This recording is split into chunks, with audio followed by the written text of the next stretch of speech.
Sedari awal saya tahu, memang ada sesuatu yang janggal. Siapa kamu sebenarnya, hah? Setiap hari, di sebuah gang sempit perkampungan kumuh, seorang pemulung wanita menyuapi seorang kakek tua. Tak ada hubungan darah dan tak ada ikatan apapun di antara keduanya, melainkan hanya ketulusan yang terus ia lakukan. Hingga suatu siang, sebuah mobil mewah berhenti tepat di depan rumah reyot sang pemulung. Dan sejak hari itu, satu persatu kebenaran mulai terbongkar. Pagi selalu datang lebih cepat di gang sempit itu. Bau sampah basah bercampur tanah lembab menjadi udara pertama yang dihirup Alia setiap hari. Dengan karung lusuh di pundaknya, ia melangkah perlahan menyusuri pinggir jalan, memungut apapun yang masih bisa dijual. Tangannya cekatan, wajahnya datar, seolah tubuhnya sudah hafal ritme hidup yang tak pernah berubah. Bagi orang lain, Alia hanyalah pemulung muda yang terlalu tenang untuk hidup sekeras ini. Tapi tak ada yang tahu, setiap langkahnya selalu dihitung, setiap jam selalu disadari. Ia tak pernah mengeluh, tak pernah meminta belas kasihan. Hidupnya berjalan lurus, sederhana, dan nyaris tak terlihat. Menjelang siang, Alia selalu pulang lebih awal. Bukan karena lelah, tapi karena ada satu hal yang menunggunya di rumah reyot berdinding seng karatan itu. Seorang kakek tua duduk di kursi kayu yang kakinya sudah miring. Tubuhnya kurus, rambutnya memutih tak rata, matanya sayu namun selalu mengikuti gerak Alia dengan penuh kehati-hatian. Kakek itu tidak pernah bertanya siapa Alia, tidak pernah bertanya mengapa ia dirawat, bahkan tidak pernah menanyakan dari mana makanan itu berasal. Ia hanya menerima segalanya dengan sikap pasrah yang sunyi. Alia menaruh karungnya, mencuci tangan dengan air seadanya, lalu menyiapkan makanan sederhana, nasi, kuah bening, dan sedikit sayur. Saat menyuapi kakek itu, tangannya selalu lembut, seolah takut melukai sesuatu yang rapuh. Kakek itu mengunyah pelan, lalu menatap Alia dengan mata yang sulit dibaca. "Terima kasih," ucapnya pelan, hampir seperti angin lewat. Hanya itu, tidak lebih. Tetangga sekitar sering memperhatikan dari kejauhan. Ada yang merasa kasihan, ada yang merasa heran. Seorang wanita muda merawat orang tua asing tanpa hubungan apapun, tanpa pamrih. Beberapa berbisik, menyebut Alia bodoh, menyebutnya menyia-nyiakan hidup. Alia mendengar semuanya, tapi ia memilih diam. Di malam hari, saat gang mulai sepi dan lampu-lampu redup menyala setengah hati, Alia duduk di depan rumah, menatap jalanan kosong. Kakek itu sudah tertidur di dalam, napasnya berat namun teratur. Tidak ada suara tangisan, tidak ada rintihan, hanya keheningan yang terasa terlalu dalam. Alia memejamkan mata sejenak. Di dadanya, ada perasaan yang tak pernah ia ucapkan pada siapapun. Bukan iba, bukan kasihan, melainkan tekad yang pelan tapi kokoh. Ia tahu, hidupnya di gang ini bukan kebetulan. Mungkin sudah takdir dari Tuhan. Seiring hari berganti, keberadaan Alia dan kakek tua itu mulai menjadi bahan pembicaraan di gang sempit. Bukan karena sesuatu yang luar biasa, tetapi justru karena dianggap tidak masuk akal. Seorang pemulung muda, masih kuat bekerja, memilih menghabiskan waktunya merawat orang tua yang bahkan bukan keluarganya. "Buat apa sih capek-capek ngurus orang gak jelas?" bisik seorang ibu warung suatu pagi. "Kalau mati juga siapa yang tanggung jawab?" sahut yang lain tanpa menurunkan suara. Ucapan-ucapan itu tidak pernah disampaikan langsung ke wajah Alia. Namun dinding seng yang tipis membuat semuanya terdengar jelas. Alia tetap berjalan seperti biasa, melewati mereka dengan karung di pundaknya, wajahnya tenang tanpa reaksi. Seolah kata-kata itu hanyalah angin yang lewat. Beberapa tetangga yang lebih berani mulai menyarankan hal-hal yang terdengar masuk akal. Menitipkan kakek itu ke panti jompo, melaporkannya ke dinas sosial, atau sekadar membiarkannya pergi. Alia selalu mengangguk, mengucapkan terima kasih, lalu melakukan hal yang sama keesokan harinya. Ia tidak menjelaskan apapun, tidak membela diri, tidak memberi alasan. Di rumah, kakek itu tetap seperti biasanya. Duduk diam, menatap ke depan, sesekali menoleh ketika Alia bergerak. Tidak ada keluhan, tidak ada permintaan. Bahkan saat badannya terlihat semakin lemah, ia tetap berusaha bangkit sendiri dari kursinya sebelum Alia mendekat. Alia memperhatikannya dengan saksama. Setiap gerak kecil, setiap perubahan napas, semuanya ia catat dalam diam. Ia tahu kakek itu tidak sepenuhnya tak berdaya, tapi juga tidak sepenuhnya kuat. Ada sesuatu di antara keduanya yang belum pernah terucap.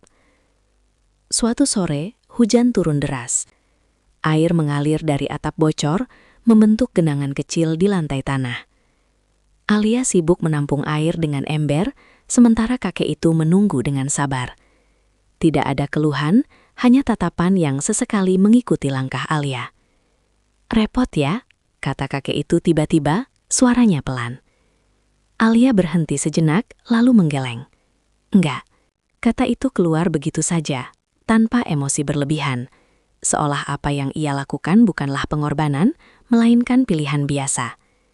Malam itu hujan masih turun saat Alia berbaring di tikar tipis. Suara tetesan air bercampur dengan napas berat kakek dari dalam rumah. Alia menatap langit-langit seng yang gelap, pikirannya penuh namun tertata. Ia sadar, kebaikan seringkali dianggap kesalahan oleh orang-orang yang tak pernah mau berhenti sejenak untuk memahami. Namun untuk saat ini, ia memilih tetap diam. Malam itu, Alia tidak langsung tertidur. Hujan sudah berhenti, tapi ingatannya justru bergerak mundur, jauh sebelum gang sempit ini menjadi rumahnya. Wajah ayahnya muncul begitu saja, jelas dan berat. Dulu, ayah Alia bukan siapa-siapa yang istimewa. Ia hanya pegawai bagian keuangan di sebuah perusahaan besar. Datang pagi, pulang sore, hidup sederhana, dan jarang bercerita soal pekerjaan. Alia ingat, ayahnya selalu bilang bahwa bekerja jujur sudah cukup untuk membuat hidup tenang. Semua berubah dalam satu pagi. Nama ayahnya muncul di berita. Tuduhan penipuan dana perusahaan dengan angka yang tak pernah Alia bayangkan. Miliaran rupiah. Media datang silih berganti. Tetangga yang dulu ramah berubah dingin. Tatapan iba berganti curiga. Ayahnya pulang malam itu dengan wajah pucat. Ia tidak menangis, tidak marah. Ia hanya duduk lama di kursi, menatap lantai, seolah mencoba memahami sesuatu yang bahkan tidak ia lakukan. "Ayah nggak ngambil apa-apa," katanya pelan. Kalimat itu terucap seperti permohonan, bukan pembelaan. Proses hukum berjalan cepat, terlalu cepat. Ayah Alia dijadikan pusat kesalahan. Tidak ada ruang untuk mendengar, tidak ada waktu untuk membela diri. Semua seolah sudah diputuskan sejak awal. Di penjara, ayahnya mulai berubah. Tubuhnya semakin kurus, tatapannya kosong. Surat-surat yang ia kirim semakin singkat, tulisannya semakin berantakan. Tekanan datang bukan hanya dari dalam, tapi juga dari luar. Nama baiknya hancur, keluarganya ikut dicap. Suatu hari, kabar itu datang tanpa aba-aba. Ayah Alia meninggal di selnya. Bukan karena penyakit yang jelas, bukan pula karena kekerasan. Dokter hanya menulis satu kata yang terdengar terlalu ringan untuk kehilangan sebesar itu. Stres berat. Pemakaman dilakukan sederhana. Tidak banyak yang datang. Bahkan beberapa orang memilih menjaga jarak, seolah kematian itu menular. Sejak hari itu, Alia belajar satu hal. Kebenaran tidak selalu punya suara. Dan keadilan bisa dikubur rapi jika semua orang sepakat untuk diam. Ingatan itu selalu kembali di saat-saat tertentu. Terutama ketika Alia melihat kakek tua yang ia rawat sekarang. Pendiam, tidak membela diri, menerima apapun yang datang tanpa perlawanan. Alia membuka mata, menatap kegelapan rumah reyot itu. Di dadanya, luka lama masih terasa, namun tidak lagi berantakan. Ia sudah lama berhenti menangis. Yang tersisa hanyalah satu keinginan yang ia simpan rapat.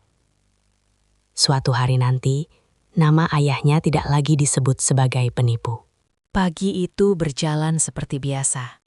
Alia berangkat lebih awal karena hasil pungutan kemarin tidak cukup. Ia ingin menambah sedikit, sekadar memastikan makan hari ini tidak terlambat. Kakek tua itu ditinggal duduk di kursinya, dengan segelas air di samping tangan. Namun menjelang siang, suara yang tidak biasa terdengar di ujung gang. Suara mesin halus, terlalu senyap untuk ukuran lingkungan seperti ini. Anak-anak berhenti bermain. Beberapa warga menoleh bersamaan. Sebuah mobil hitam mengilap, perlahan masuk ke gang sempit yang biasanya hanya dilalui motor dan gerobak. Rodanya berhenti tepat di depan rumah Alia. Pintu terbuka dan dua pria berpakaian rapi turun lebih dulu. Berdiri di kiri kanan seolah memastikan keadaan aman. Lalu seorang pria muda keluar dari kursi belakang. Pakaiannya bersih, sepatunya mengilap, dan langkahnya ragu, seakan tempat ini bukan dunia yang ia kenal. Wajahnya tegang, rahangnya mengeras. Matanya langsung tertuju pada satu sosok yang duduk diam di kursi kayu. Kakek itu. Alia baru saja kembali ketika ia melihat pemandangan itu. Karung di pundaknya terlepas begitu saja. Ia berdiri terpaku, memandang pria asing itu berjalan mendekat. Lalu berhenti beberapa langkah dari kakek tua yang masih duduk tenang. Tidak ada sapaan ramah, tidak ada senyum. Pria itu menarik napas panjang, seolah sedang menahan sesuatu yang berat di dadanya. Akhirnya ketemu juga, ucapnya pelan. Kakek itu mengangkat wajahnya. Tatapannya kosong, tidak menunjukkan keterkejutan ataupun ketakutan. Ia hanya menatap balik, lama, tanpa berkata apapun. Alia melangkah maju. "Ada perlu apa?" tanyanya datar. Pria itu menoleh. Baru kali itu matanya benar-benar melihat Alia. Ada keraguan di sana, juga sesuatu yang menyerupai kecemasan. "Saya Bima," katanya singkat. "Saya datang untuk menjemput dia."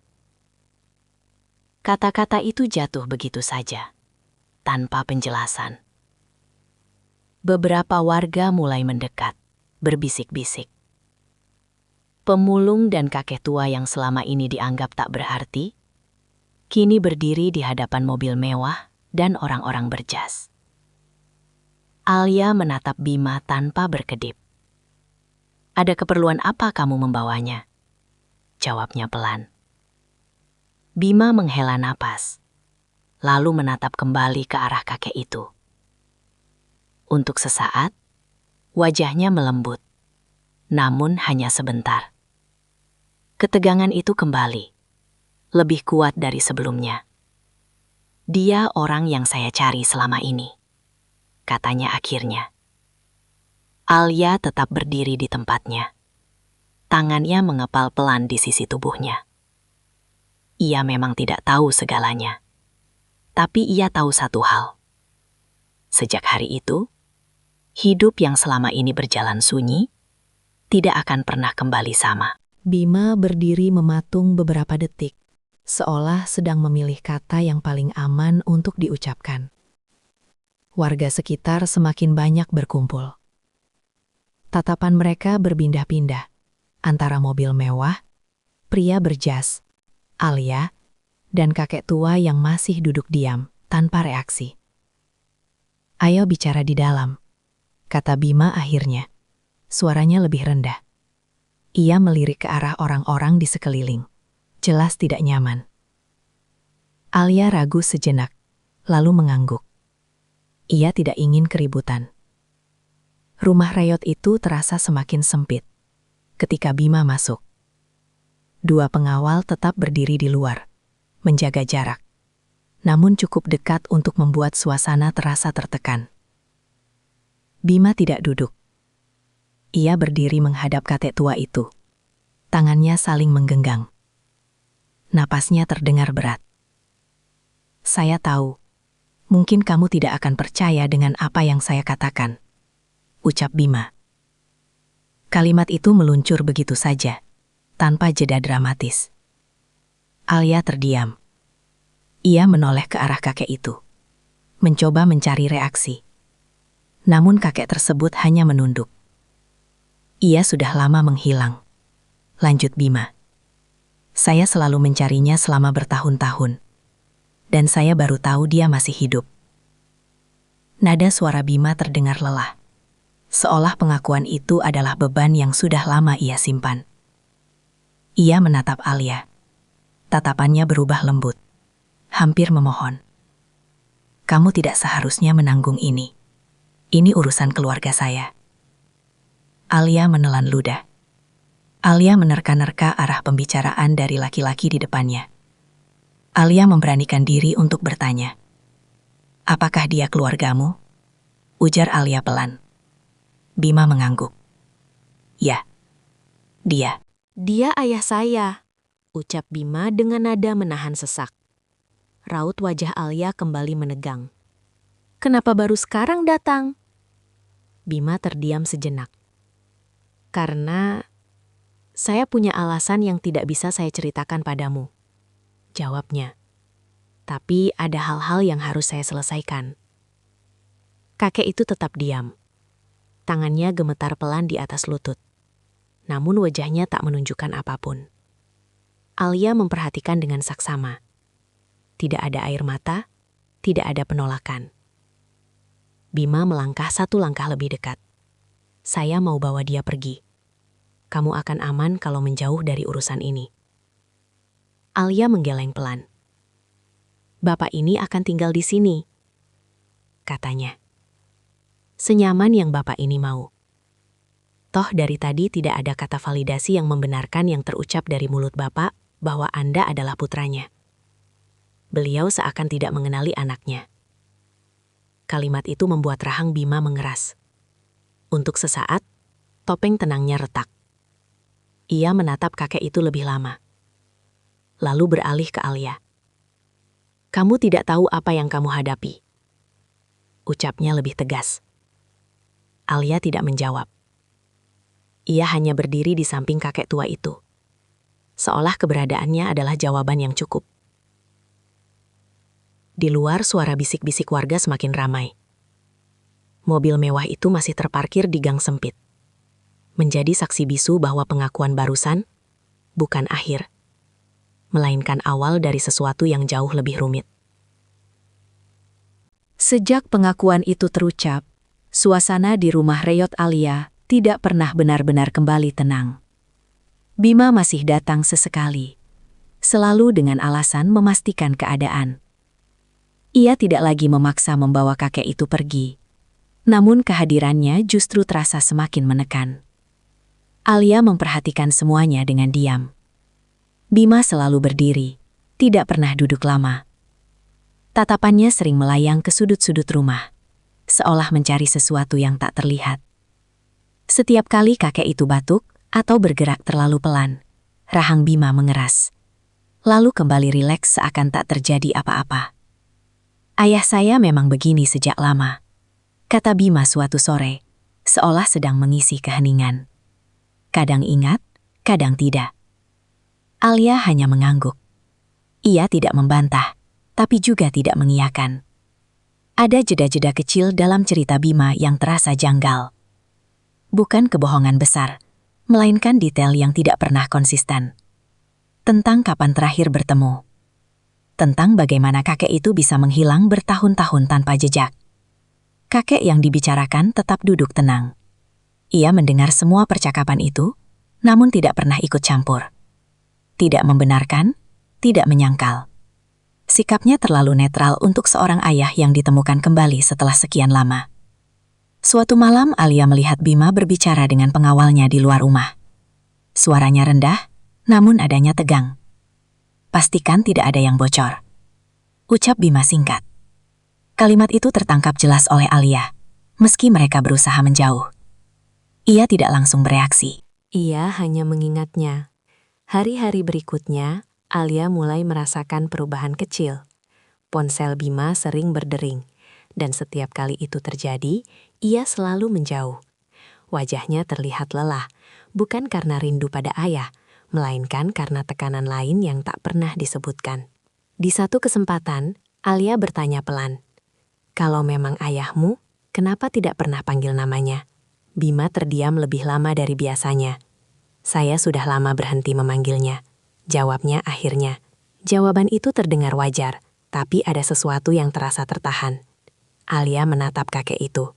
Wajah tua itu tetap kosong, seolah nama bukan sesuatu yang penting lagi. Malam itu saat Bima pergi, Alia duduk sendiri di depan rumah. Ia tidak menyimpulkan apapun. Ia hanya mencatat satu hal kecil dalam benaknya. Cerita Bima mungkin terdengar rapi, tetapi kerapian yang berlebihan seringkali menyembunyikan sesuatu. Alia menangkap sesuatu yang aneh. Rasanya seperti tidak ada chemistry seorang anak kepada ayah. Apa yang sebenarnya disembunyikan laki-laki itu? Hari itu datang tanpa tanda apapun.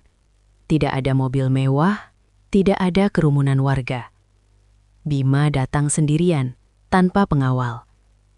Wajahnya terlihat lebih letih dari biasanya, seperti seseorang yang membawa beban yang tidak bisa lagi disembunyikan. "Ada satu rahasia yang perlu kamu ketahui," katanya begitu masuk. Suaranya datar, hampir tak bernada. Alia menghentikan gerak tangannya. Sendok di mangkuk berhenti. Kakek tua itu tetap duduk di kursinya, memandang lurus ke depan, seolah kalimat barusan tidak sedang membicarakan dirinya.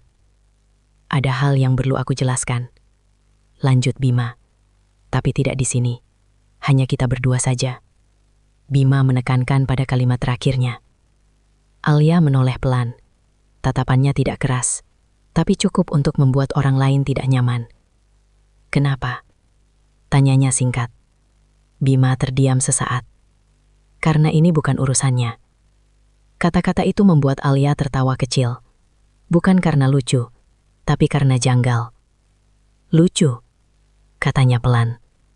"Sejak kapan hidup di rumah ini bukan urusannya?" Bima menarik napas panjang.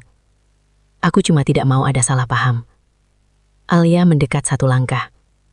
"Justru aku mulai paham sesuatu." Bima mengerutkan kening. "Maksudmu?" Alia tidak langsung menjawab. Pandangannya beralih ke kakek itu. Lalu kembali ke Bima. "Kamu bilang dia ayahmu," ucap Alia tenang. "Tapi sejak kamu datang, tidak sekalipun aku melihat kalian bicara layaknya keluarga." Bima tersenyum tipis. "Kaku." "Itu karena aku canggung dan sudah lama tidak berbicara dengannya. Toh, setiap keluarga punya caranya sendiri dalam berkomunikasi." "Tidak," potong Alia. "Yang aku lihat, kamu lebih sering mengatur daripada mendengarkan. Kamu seperti biasa saja, tidak ada rasa kehilangan layaknya anak yang kehilangan orang tuanya bertahun-tahun." Nada Alia mulai dingin. Dan orang yang benar-benar punya hubungan darah tidak akan seperti itu. Kakek itu sedikit menggeser tubuhnya, tapi tetap diam. Kepalanya tertunduk. "Kamu terlalu cepat menilai," kata Bima. Suaranya mulai naik. "Mungkin," jawab Alia cepat. "Atau mungkin aku memang tidak sebodoh yang kamu kira." Ruangan terasa menyempit. Bima melangkah maju setengah langkah, lalu berhenti. "Aku datang ke sini bukan untuk berdebat," katanya.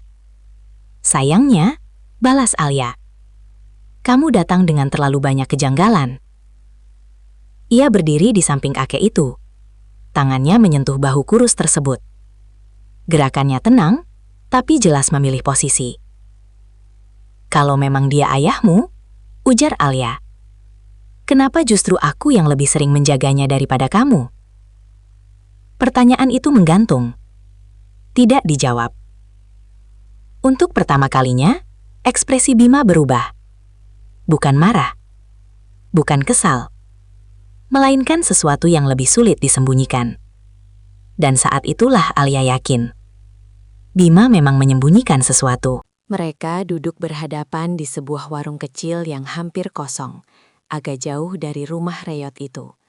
Hanya ada 2 kursi plastik, meja kayu usang, dan suara kipas angin tua yang berdecit pelan. Tidak ada orang lain yang cukup dekat untuk mendengar.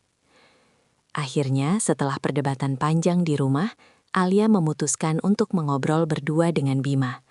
Bima memulai pembicaraan lebih dulu, suaranya rendah dan hati-hati. Aku cuma ingin menjelaskan supaya kamu tidak salah paham. Alia menatapnya tanpa senyum. Kamu sudah menjelaskan banyak hal. Masalahnya, tidak satupun yang terasa jujur. Bima terdiam. Matanya berpindah keluar warung, menghindari tatapan Alia. Kalau tujuanmu hanya mengurus urusan keluarga, lanjut Alia. Nadanya kini jelas tidak mengenakan hati. Kamu tidak mungkin susah payah meluangkan waktu hanya untuk mengobrol, berdua denganku. Memang sedari awal ada yang tidak beres denganmu. Apa kamu menyukaiku? Ia berdiri. Kursinya bergeser, menimbulkan suara keras yang memecah keheningan. Ternyata kecurigaan Alia selama ini menganggap Bima memiliki perasaan padanya. Kita selesai, kata Alia tegas. Aku tidak ingin kamu datang lagi ke rumah itu. Bima mendongak cepat. Alia, tunggu. Alia sudah mengambil langkah pergi. Aku tidak tertarik untuk mendengar bualanmu. Bima berdiri menyusul. Suaranya meninggi, bukan marah tapi terdesak. Kalau begitu aku harus jujur. Alia berhenti, tidak menoleh. Dia bukan ayahku, ucap Bima akhirnya. Kalimat itu keluar berat, seperti sesuatu yang selama ini dikunci rapat. Alia menoleh perlahan. Tatapannya tajam. Apa? Bima menelan ludah. Aku berbohong waktu itu. Aku bukan putranya, dan dia bukan ayahku. Keheningan jatuh di antara mereka. Kipas angin terus berdecit, seolah tidak peduli pada kebenaran yang baru saja dibuka.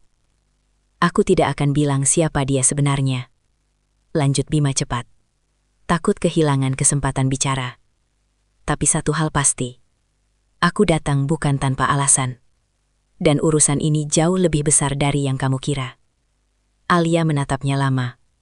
Wajahnya datar, tapi matanya bekerja keras. Menyusun potongan demi potongan. Kalau begitu, katanya akhirnya, suaranya rendah dan tajam. Sejak awal kamu datang membawa kebohongan Bim. Bima tidak membantah. Siapa kamu sebenarnya? Dia pernah menipuku, kata Bima memecah keheningan mereka setelah berjam-jam saling mendiamkan. Suaranya pecah di tengah kalimat, seperti orang yang terlalu lama menahan sesuatu. Bukan cuma aku, perusahaanku, sistem yang kami bangun bertahun-tahun. Ia berhenti bicara, napasnya terdengar berat. Uang itu miliaran, lanjutnya pelan. Hilang tanpa jejak. Dan setelah itu, satu persatu orang harus pergi. Ada yang kehilangan pekerjaan, ada yang kehilangan rumah, ada yang tidak pernah bangkit lagi. Bima mengusap wajahnya dengan satu tangan. Lama. Ketika ia menurunkannya kembali, matanya memerah. Bukan karena menangis, tapi karena marah yang ditahan terlalu lama. Apa kamu cukup menderita karena ditipu olehnya? Dan maksud kedatanganmu apakah untuk balas dendam? Tanya Alia. Suaranya rendah, hampir bergetar. Bima menelan ludah. Kata balas dendam hanya untuk orang egois, Al. Sedangkan aku datang untuk memberi pelajaran, agar mereka tidak mengulangi perbuatan jahatnya. Ia mengangkat wajahnya, menatap Alia lurus. Dan karena aku tidak mau kamu ikut menjadi korban selanjutnya. Nada itu bukan ancaman. Itu peringatan. Jujur. Panik. Seperti orang yang sudah melihat terlalu banyak hal buruk dan tidak ingin orang lain mengalaminya. Ada orang-orang di belakang semua ini. Lanjut Bima. Suaranya melemah. Bukan tipe yang bisa kamu hadapi dengan keberanian saja. Bahkan aku yang pun selalu menyusun strategi dengan matang, agar dalang dari penipuan itu cepat terungkap. Ruangan terasa menyempit. Udara terasa berat. Kalau kamu tetap di sini, katanya, kamu akan terseret. Dan tidak semua orang yang terseret bisa keluar hidup-hidup. Alia berdiri perlahan. Langkahnya pelan, tapi pasti. Ia mendekati kakek itu dan berhenti tepat di sampingnya. Tangannya menyentuh bahu yang kurus itu, ringan, namun seperti sebuah janji. Lalu Alia menoleh ke arah Bima. Kalau memang dia penipu, Ucapnya tenang, tapi suaranya menusuk. Kenapa dia masih hidup? Dengan layak ya? Ia berhenti sejenak. Sementara ayahku mati, membawa tuduhan yang sama. Kata-kata itu jatuh seperti palu. Bima membeku. Matanya membesar. Napasnya tertahan. Untuk pertama kalinya sejak ia datang, tidak ada satupun kalimat yang bisa keluar dari mulutnya. Kini bukan hanya Bima yang memiliki rahasia besar. Pemulung ini pun terasa janggal bagi Bima. Keheningan menggantung cukup lama setelah pertanyaan itu terucap. Bahkan suara kipas angin di sudut ruangan terdengar terlalu keras. Bima tidak segera menjawab. Tatapannya turun ke lantai, lalu naik perlahan, menatap Alia dengan sorot yang berbeda. Bukan lagi curiga, bukan juga meremehkan, melainkan waspada. Ayahmu, ulangnya pelan, seolah ingin memastikan ia tidak salah dengar. Alia menarik napas panjang, dadanya naik turun perlahan. Tidak ada lagi alasan untuk menunda. Selama ini ia memilih diam bukan karena takut, tetapi karena menunggu waktu yang tepat. Dan waktu itu akhirnya tiba. Ayah saya, ucap Alia tenang, tapi suaranya tegas. Dituduh menipu perusahaan yang sama. Angkanya hampir mirip, skemanya juga mirip. Dan prosesnya terlalu cepat. Bima menegang, rahangnya mengeras, tangannya mengepal tanpa sadar. Kamu yakin? Tanyanya, suaranya mulai berubah. Kasus di perusahaan itu tidak sederhana. Itulah masalahnya, jawab Alia cepat. Terlalu tidak sederhana untuk diselesaikan secepat itu. Ayah saya tidak pernah diberi kesempatan membela diri. Namanya hancur. Tekanan datang dari segala arah. Dan tidak lama setelah itu, dia meninggal. Kata terakhir jatuh tanpa emosi berlebihan, justru membuatnya terasa lebih berat. Bima mengusap tengkuknya, napasnya terdengar kasar. Jadi, kamu datang ke sini karena dia. Alia mengangguk. Namanya muncul di berkas lama ayah saya, sebagai penghubung, sebagai orang yang muncul tepat sebelum ayah saya meninggal. Ruangan terasa menyempit. Bima melangkah mundur setengah langkah, seolah jarak sekecil itu bisa memberinya ruang bernafas. Saya sebenarnya bukan pemulung, lanjut Alia. Saya lulusan hukum. Saya menyamar karena saya tahu kebenaran tidak pernah muncul di ruang resmi. Ia muncul di tempat-tempat seperti ini. Bima tertawa kecil, kering, mencoba memecah ketegangan. Masuk akal sih, katanya lirih. Tidak mungkin ada pemulung setenang dan seteratur kamu. Bima menoleh tajam. Berarti kamu tahu dong sejak awal siapa dia sebenarnya. Ya memang dari awal aku tahu dia bukan ayahmu, jawab Alia tanpa ragu. Dan aku tahu kamu memang pembohong ulung. Bima menutup mata sesaat. Ketika ia membukanya kembali, ekspresinya berbeda. Tidak ada lagi topeng. Tidak ada lagi sikap mengatur. Yang bohong sebenarnya kamu, katanya akhirnya. Kamu tahu dia bukan ayahku. Malah sandiwara seakan-akan menjadi orang paling ditipu sedunia. Kalimat itu keluar pelan, tapi dampaknya terasa seperti benturan keras. Alia tidak memotong, ia membiarkan. Aku bohong karena aku pikir dengan mengaku sebagai anaknya, semuanya bisa lebih cepat ditutup. Ditutup untuk siapa? Tanya Alia. Untuk semua orang, jawab Bima cepat. Termasuk aku. Ia tertawa pendek. Aku pikir aku sedang mengendalikan situasi. Ternyata aku cuma menunda sesuatu yang jauh lebih besar. Alia menggeleng pelan. Ayah saya mati karena tuduhan itu. Dan kamu datang ingin menutupnya begitu saja. Enak saja. Bima terdiam. Untuk pertama kalinya, tidak ada pembelaan. Aku tidak ingin membalas dendam seperti yang kamu lakukan. Lanjut Alia, suaranya lebih rendah tapi lebih tajam. Aku hanya ingin tahu siapa yang benar-benar bersalah. Siapa yang membuat ayah saya, dan mungkin banyak orang lain, dijadikan tumbal. Bima menarik napas panjang. Bahunya turun. Seolah beban yang ia pikul selama ini akhirnya diletakkan di lantai.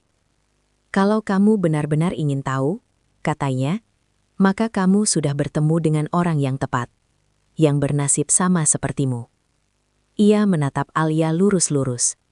Dan setelah ini, tidak akan ada lagi yang bisa berpura-pura tidak tahu. Memang itu tujuanku, katanya singkat. Sejak saat itu, cerita ini tidak lagi milik satu orang. Dan permainan yang sebenarnya pun akhirnya dimulai. Bima mengantar pulang Alia kembali ke rumah Reyot tersebut. Mereka berdua menatap kakek cukup lama. Namun kakek yang awalnya terdiam, ikut menatap mereka dengan tatapan tajam. Saya bukan orang yang kalian cari. Ucap kakek itu membuat Bima dan Alia saling melempar tatapan terkejut. Suaranya serak, namun jelas. Saya tidak pernah menipu siapapun. Bima menatapnya tajam. Padahal kami ingin menyelidiki terlebih dahulu, tapi Anda sudah mengakuinya sekarang. Tapi tanda tanganmu ada di dokumen itu, Pak. Itu sudah menjadi bukti kamu bersalah. Kakek itu mengangguk pelan. Karena saya disuruh, ia mengangkat tangannya yang gemetar, lalu meletakkannya kembali di atas lutut. Gerakannya lambat, penuh kehati-hatian. Waktu itu saya cuma pegawai kecil, disuruh datang, disuruh duduk, disuruh tanda tangan. Kalau saya tanya, jawabannya selalu sama. Ini perintah. Alia merasakan dadanya mengencang. Kalimat itu terlalu mirip dengan cerita ayahnya, terlalu mirip untuk dianggap kebetulan. Anda kan bisa menolaknya, Pak, jawab Alia. Kakek itu tersenyum tipis, senyum yang tidak mengandung kebahagiaan.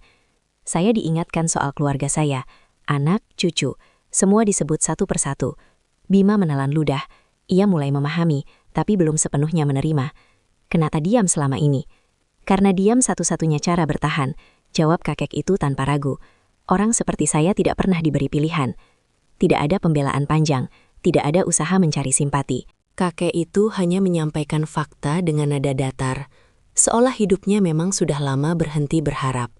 Alia duduk perlahan di hadapan kakek itu. Ayah saya mati membawa tuduhan itu, katanya pelan. Kakek itu memejamkan mata. Untuk sesaat, bahunya turun, seolah beban yang ia pikul selama bertahun-tahun akhirnya diakui oleh orang lain. Saya tahu, katanya.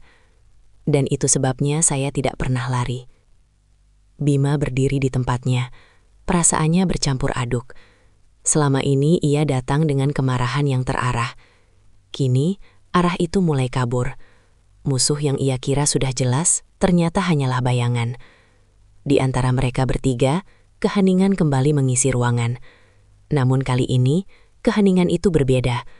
Bukan lagi karena ketidaktahuan, melainkan karena satu kenyataan baru yang mulai terbentuk. Jika kakek ini bukan dalangnya, maka selama ini ada seseorang yang berdiri jauh di atas mereka semua. Keesokan harinya, gang sempit itu kembali kedatangan mobil mewah. Namun kali ini berbeda. Tidak ada wajah tegang, tidak ada langkah tergesa.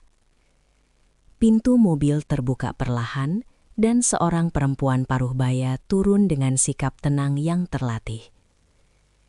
Rambutnya tersisir rapi. Pakaiannya sederhana, namun jelas mahal. Wajahnya memancarkan kehangatan yang membuat orang merasa aman hanya dengan berdiri di dekatnya.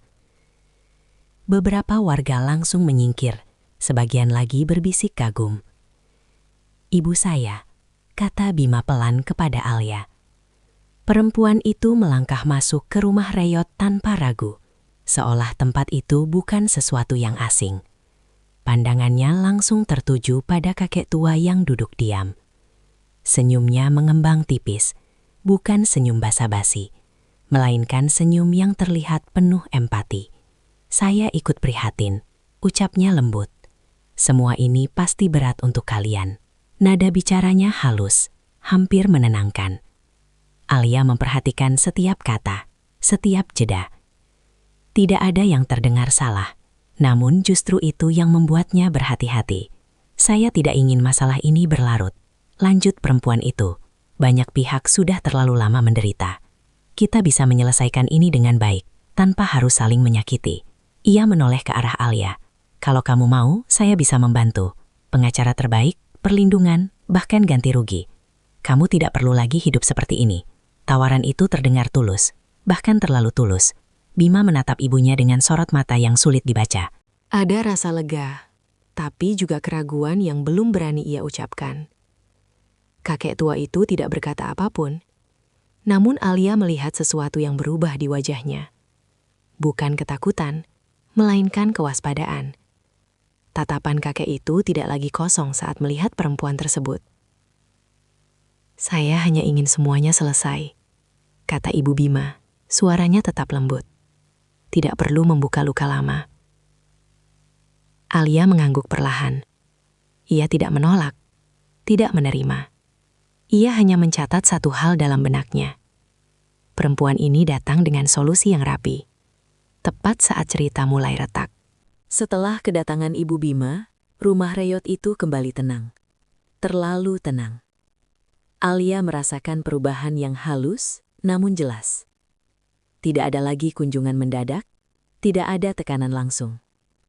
Seolah seseorang sedang memberi ruang, menunggu waktu yang tepat.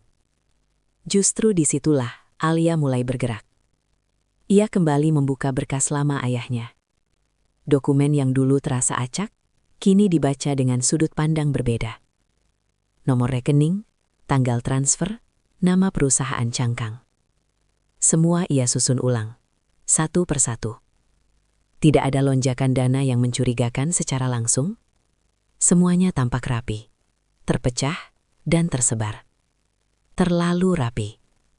Alia mulai mengikuti alurnya dari belakang. Bukan dari uang yang hilang, tetapi kemana uang itu akhirnya berlabuh. Jejak itu membawa Alia pada satu nama yang terus berulang dalam catatan publik. Sebuah yayasan sosial yang sering dipuji media, dikenal karena kegiatan kemanusiaannya. Nama yayasan itu tidak asing. Ia pernah melihatnya terpampang di baliho besar, di acara amal, di berita televisi. Yayasan yang dipimpin oleh seorang perempuan yang dikenal lembut dan dermawan. Perempuan yang datang ke rumah Reyot itu dengan senyum penuh empati. Ibu Bima. Alia tidak langsung menyimpulkan apapun. Ia tahu, dugaan tanpa bukti hanya akan mengulang kesalahan lama. Ia menelusuri lebih dalam. Laporan tahunan yayasan, donasi masuk. Program sosial yang terlihat mulia. Namun di antara angka-angka itu, Alia menemukan pola yang tidak kasat mata. Dana masuk selalu meningkat setelah setiap kasus besar ditutup. Setelah tuduhan dijatuhkan, setelah seseorang dikorbankan. Alia menutup berkasnya perlahan. Jantungnya berdetak lebih cepat, bukan karena marah, melainkan karena satu kepastian mulai terbentuk. Ia teringat cara Ibu Bima berbicara. Lembut, tenang, seolah selalu berada satu langkah di depan. Malam itu Alia duduk di samping kakek tua itu. "Apakah kamu mengenal yayasan itu?" tanyanya pelan. Kakek itu tidak langsung menjawab. Ia menatap kosong ke depan, lalu mengangguk pelan. "Tempat uang itu dibersihkan," katanya singkat. Malam itu terasa lebih panjang dari biasanya. Kakek tua itu tidak langsung tertidur setelah percakapan singkat mereka. Ia duduk tegak di kursinya, menatap lantai tanah yang mulai mengering, seolah sedang menimbang sesuatu yang sudah terlalu lama ia simpan sendiri. Alia tidak mendesak. Ia tahu, kata-kata yang keluar sekarang bukan sekadar cerita, melainkan potongan hidup yang selama ini disembunyikan, agar orang lain tetap selamat. Waktu itu, kakek itu mulai bicara dengan suara pelan. "Saya dipanggil bukan ke kantor utama, tapi ke rumah." Alia mengangkat wajahnya, memperhatikan. "Bukan rumah bos besar," lanjutnya. "Rumah yang lebih tenang, lebih rapi. Tidak ada teriakan, tidak ada ancaman terbuka. Hanya percakapan yang terdengar masuk akal." Ia berhenti sejenak, menarik napas panjang. "Saya diberi dokumen, diminta tanda tangan. Katanya ini hanya formalitas. Kalau saya tidak mau, mereka tidak akan memaksa. Tapi sebelum saya menjawab, nama anak saya disebut. Nada suaranya tetap datar, tidak ada dramatik. Justru itu yang membuat ceritanya terasa dingin. Saya tidak pernah bertemu langsung dengan orang yang kalian sebut dalang, katanya. Tapi saya tahu siapa yang memberi perintah. Karena setiap instruksi datang lewat satu pintu yang sama. Alia merasakan tengkuknya menegang. Yayasan itu, katanya pelan. Kakek itu mengangguk. Lewat orang-orang yang bekerja untuknya. Semua rapi, semua sopan. Seolah saya sedang ditolong, padahal sedang dikunci. Ia menatap Alia untuk pertama kalinya dengan tatapan penuh rasa bersalah. Saya tidak berani bicara, bukan karena saya tidak tahu yang benar, tapi karena saya tahu siapapun yang bicara akan dihapus pelan-pelan, seperti ayahmu.